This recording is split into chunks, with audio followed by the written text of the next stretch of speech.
ولنبلونكم بشيء من الخوف والجوع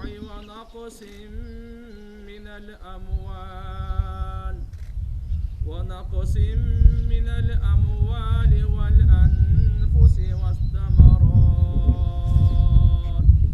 وإليه راجعون. Dünyada ötüp etken жалпы момун мусулмандардын катарында 7 апрель күнү шейит болгон баатыр, курбан болгон бир туугандарыбыздын арвактарына багыштадык. Амин би рахматика я архамар рахим.